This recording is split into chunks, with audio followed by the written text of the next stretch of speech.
I'm actually scared. I'm very scared. Not about our war here in Israel, even though I have two sons fighting in Lebanon, myself in IDF reserve duty, fighting an existential war against an Islamo-Nazi enemy that the world seems to ignore. With all of our challenges and even the heavy price that we are paying, I'm not scared about this war. We're going to win this war thanks to God above and our holy IDF soldiers on the ground who are just unbelievable King David-like warriors. I'm scared about the U.S. elections. Not about who wins. I'm scared about the violence that will erupt in America as a result of the election results. I want you to watch these clips of Kamala Harris from the last few days. First, there's this one. It is deeply troubling and incredibly dangerous that Donald Trump would invoke Adolf Hitler, the man who is responsible for the deaths of 6 million Jews and hundreds of thousands of Americans. All of this is further evidence for the American people of who Donald Trump really is. This is a window into who Donald Trump really is, from the people who know him best, from the people who worked with him side by side in the Oval Office and in the Situation Room. And it is clear from John Kelly's words that Donald Trump is someone who, I quote, certainly falls into the general definition of fascist, who in fact vowed to be a dictator on day one and vowed to use the military as his personal militia to carry out his personal and political vendettas. Donald Trump is increasingly unhinged and unstable. Now this one. And those who came before us, the patriots at Normandy and Selma, Seneca Falls and Stonewall, on farmlands and factory floors, they did not struggle, sacrifice, and lay down their lives only to see us cede our fundamental freedoms. They didn't do that only to see us submit to the will of another petty tyrant. These United States of America, we are not a vessel for the schemes of wannabe dictators. Those words of Kamala Harris are words of incitement, plain and simple. Not just against Trump, but against anyone who supports Trump. Harris has basically incited people to go out and murder Trump and use violence against Trump supporters. Wouldn't you, if you thought that someone was Hitler and people who actually support Hitler, right? That's the incitement going on. Hardly anyone is talking about the dangerous implications of this new campaign language coming from Kamala Harris and the Democrats. But here is one of them. I want to share with you a Twitter X post by journalist Lara Logan. For those unfamiliar, Lara Logan is a South African-born American journalist known for her bold war zone reporting and investigative journalism.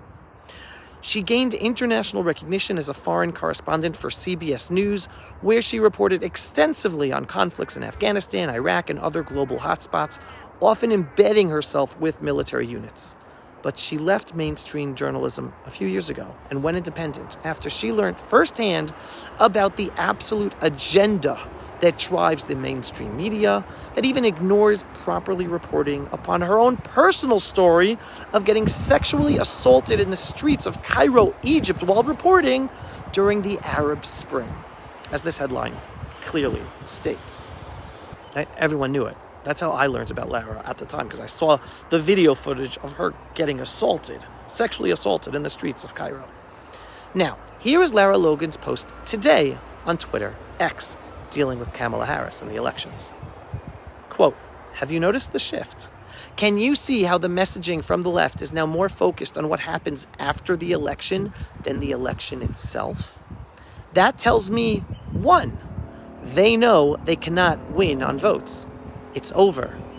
Two, they know it is, quote, too big to rig, end quote. Their cheat will fail, right? Them trying to cheat in the elections will fail. Three, they have shifted their main line of effort to preventing Trump from ever taking office. Watch what they have planned.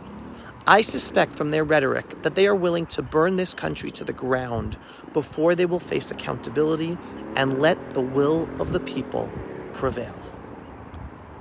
That is my professional analysis based on more than 35 years as a journalist watching the information landscape every day of my life. So that's why I'm scared. Understand, Lara's concerns are not without basis. Years ago, as I mentioned before, she was a victim of a horrific sexual assault while reporting in Cairo, Egypt, an event largely ignored by the mainstream media itself, even though she worked for it. She worked for CBS because it contradicted the media's agenda. As Logan publicly said years ago, and I'm quoting her, the media didn't want to talk about what happened to me in detail. They weren't comfortable with the truth of what happened because it didn't fit the narrative they wanted to tell about Egypt and the Arab Spring, right? Because it was all about the Arabs getting independence and throwing off their dictators, but it didn't tell the truth about the Arab Muslim society. Another quote, this wasn't just about me. Women around the world, especially those in conflict zones, face these dangers all the time. But because it didn't fit with the media's preferred view of the Middle East, it was swept under the rug, end quote. And another one, quote, there was very little understanding for my industry. I was told not to discuss it openly and at times felt like my story was treated as an inconvenience, end quote. These statements reflect Logan's frustration with how her sexual assault was handled by the media, her colleagues, particularly with their reluctance to address the brutal reality of her experience and what that said about the Arab Muslim Middle East. She has used her platform to speak out about this, encouraging open discussions about the risks and biases in the international media, the mainstream media. Since then, she's watched with a critical eye, noting how stories that challenge a particular narrative are often downplayed or even buried when they go against the media's narrative. She has made multiple public statements calling out the problematic media bias and not reporting of the truth. Here's a quote from her. The media everywhere is mostly liberal, not just in the U.S., but in this country, the U.S., 85% of journalists are registered Democrats. So that's just a fact, right? No one's registering Republicans. So the media is a liberal left-wing organization. End quote from Lara Logan. She worked there. She was an award-winning journalist. And here's another one from her. Quote, there is no accountability in journalism. We've abandoned our pretense, or at least the effort to be objective today. We have become political activists, and some could argue propagandists, end quote. Then, on a selective storytelling in media, she said, quote, if they don't like the facts, they'll ignore them, distort them, or create a narrative that is so different from the truth, you can barely recognize it, end quote. And then on censorship in the media and silencing dissenting voices, again, by the mainstream media companies that we all know, she said, quote, people don't know what censorship looks like until they're on the other side of it, until they've been silenced. Once they do, they see how easily people are manipulated, end quote. So her view of mainstream media coverage, also, what'd she say? Quote, the American public, they don't know what the facts are because they're not allowed to know. The media is not giving them the facts, end quote. And these are all things that Pulse of Israel is all based on as well. That's why my voice is out there. So based on Lara Logan's keen eye and ear, she noticed a shift in focus from the Democrats and their media allies in this election campaign. They're less focused on winning the election and more on what happens if Trump were to win. This, she says, tells us the following three things. Number one, they know they're not likely to win on votes alone. Number two, they know this election is, quote, too big to rig, as she said herself, and that any attempt of theirs to manipulate the vote will be met with massive resistance. And again, folks, this isn't a right-left issue or an American issue. Whenever there's power, there's corruption. Everyone tries to steal votes or abuse elections all over the world in democracies. And number three, their priority has shifted to stopping Trump from ever stepping into the White House ever again. Hence, the extremely disturbing rhetoric coming from some Democratic leaders, especially from Vice President Kamala Harris herself, comparing Trump to Hitler. Think about this for a moment. When you compare someone to Hitler, you're not just criticizing them. You're labeling them as an existential evil, an actual threat to humanity. That is a powerful and loaded statement. And it's direct incitement. It's an actual call to view Trump and even his supporters as enemies to society that need to be confronted and even eradicated. This is exactly what makes sense to Lara. Here are just some of her quotes over the years about the Democrat Party itself. Number one, the Democrat Party is not the party it was when I came to this country, and it's not the party of your parents or your grandparents. It has been overtaken by radical ideologies that have nothing to do with traditional American values, end quote. Here, let's get some more, where she's coming from based on her knowledge and experience. Number two, when I look at the mainstream media, I see that they are essentially the propaganda arm of the Democrat Party. They don't ask questions, they defend and protect, end quote. Again, from Lara Logan. So this is just like mind-blowing. For a former journalist at CBS News, an award-winning journalist in mainstream media, to say all this is really something that people have to open up their eyes and ears. So now, let's go back to Kamala Harris's very disturbing and dangerous rhetoric comparing Trump to Hitler. This kind of rhetoric is beyond politics. By Kamala Harris framing Trump as a figure akin to Hitler, she and the Democrats are giving people a psychological license to do whatever it takes to stop Trump, including violence. Hence, is it any surprise that there have been 3 assassination attempts against Trump so far? It sends a dangerous signal, essentially giving a green light to anyone who might feel compelled to remove Trump, believing that they are saving the country. Hey, Kamala Harris says he's Hitler, we got to stop him.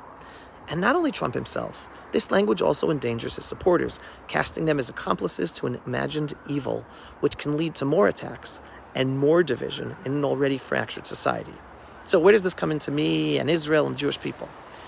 Well, this is where we come into the picture. There is a growing, very, very real fear that if this Hitler-like rhetoric from Kamala Harris and the Democrats continues unchecked, it won't stop at Trump and his base. Israel and Jewish Americans are seen by some as closely aligned with the Trump camp, and therefore, we're part of the problem. This demonization of Trump has the dangerous potential, not potential, we're already seeing it, to spill over into a wider hatred, with Jews in Israel becoming targets in an intensifying culture of division, blame, and literal physical violence. Imagine the outcome. If the Democrats refuse to accept a Trump win in the elections and then act on this rhetoric, it could lead to violent, uncontrolled backlash across U.S. communities against perceived Trump allies across the United States cities. This could easily lead to violence in the streets, especially against Jews and anyone who supports Israel, but not just, it will be all Americans. We might then see Antifa-like violence on steroids rampaging through the streets with a special targeting of Jewish buildings and institutions, Jewish shops, and even mob violence going house to house in Jewish communities. And again, it could also be non-Jews as well. There just would be a focus on Jews.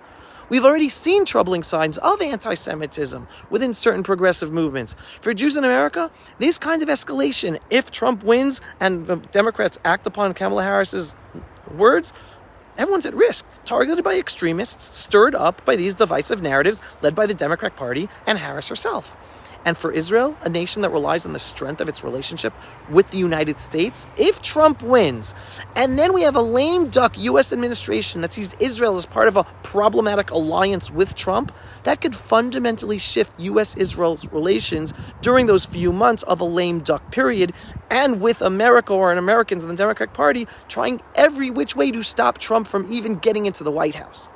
So Lara Logan sees this with her U.S. eyes as a terrifying path. With her decades of experience observing the information landscape, she knows that words like these have consequences. We all do. They shape attitudes, they incite actions, and create a culture where people feel justified in abandoning the rule of law and using outright violence.